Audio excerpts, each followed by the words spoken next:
알쏭달쏭 교통법규 시간입니다. 정확한 법률 지식과 또 다양한 사례들로 인해서 교통법규를 좀 쉽고 명쾌하게 풀어드리고요. 내용들을 소개해드리는 시간입니다. 자, 늘 이 시간을 함께하는 더선 법률사무소의 선동인 변호사와 함께합니다. 안녕하십니까? 네, 안녕하세요. 예, 지난번에 그 연말 연시를 맞아서 음주운전과 관련된 주제를 말씀을 해주셨고 오늘 어떤 얘기를 준비를 하셨나요? 네, 코로나19로 교통량은 눈에 띄게 줄었지만 음주교통사고는 전년 대비 10% 이상 늘어났다고 합니다. 예. 그래서 음주운전의 경각심을 조금이라도 더 가지시도록 음주운전 시에 받을 수 있는 각종 불이익에 대해 조금 말씀드려볼까 합니다. 예.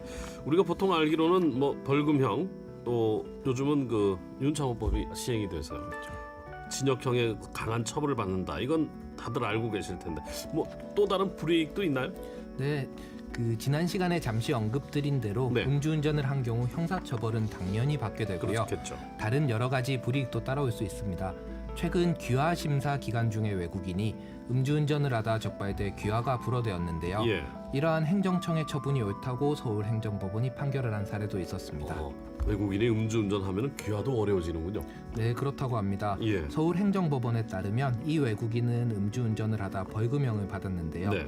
위급한 배우자를 병원에 데려다주기 위해 운전했다 이렇게 주장했지만 네. 이러한 주장은 받아들여지지 않았죠.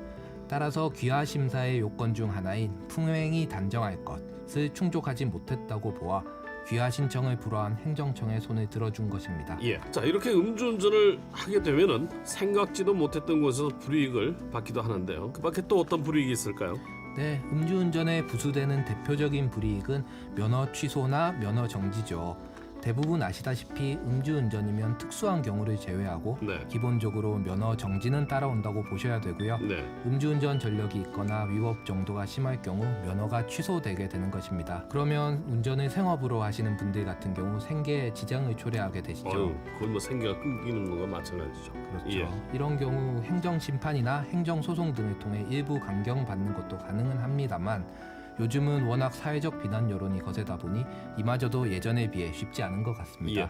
특히 그 면허 취소나 면허 정지와 관련해서 쟁점이 좀 많을 것 같은데요. 그 밖에 불이익 상황들 정리를 해주시죠. 네, 직장에서의 징계 처분도 있습니다. 예. 뭐 자영업자나 일반 사기업에 재직 중인 분들 같은 경우 크게 문제되지 않을 수 있지만 공무원이나 일부 대기업 같은 경우 예. 음주운전은 강력하게 징계를 하고 있습니다.